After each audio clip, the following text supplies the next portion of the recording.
আমরা shopping topping করছি, আমরা এখানে দাঁড়াইছি, ঠিক আছে। ইয়ানা দেখছি যে দুনিয়ার পোলা হয়, ঠিক আছে।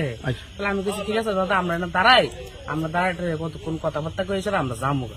তাহলে ইয়ানা দিয়ে এসে হঠাৎ করে এসে দিই যে মানে সিলে সিলে লাগছে। তাহলে আমিও কইছি, আমি কইছি ভাই ঠিক আছে চলো,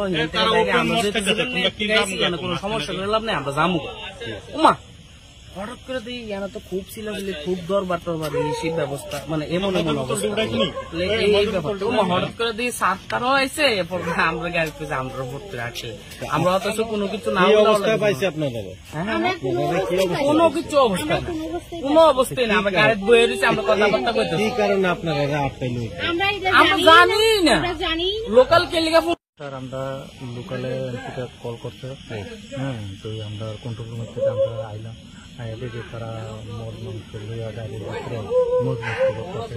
মহিলা একটা আছে, আর এই 2-3 জন পুলিশ আছে, আর এই পুরুষ লোক। সবাই মানে বিশ্ব অবস্থায় আছে।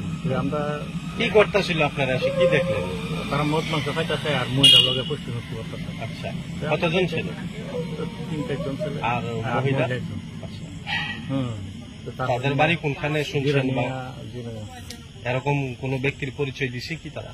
হ্যাঁ, তারা তো কইতেছে তারা জিরানির থেকে আইসে, আয়া তারা আনন্দ উপভোগ করতেছে। এই এলাকাটা, জায়গাটা কোন জায়গা? সেটা হলো আমরা হেরিটেজ পার্ক। আর কিছু পাওয়া গেছে কি? পাবলিক কি হাত তুলছে তাদের? না না না না, এইসব কোন পাবলিক শুধু কল করে আমাদেরকে জানাচ্ছে, আমরা আইলাম। আচ্ছা, যাদেরকে গাড়ির মধ্যে অসংলগ্ন অবস্থায় দেখলেন, এর মধ্যে কারোর নাম জানেন কি? না না, তাদের কেউ নাম জানি না। ওখানে মহিলাদেরকে আমরা গাড়ির সামনে বেশি একটা সারাইব, সারাইলে সবের নাম জেনে নিব। Thank you.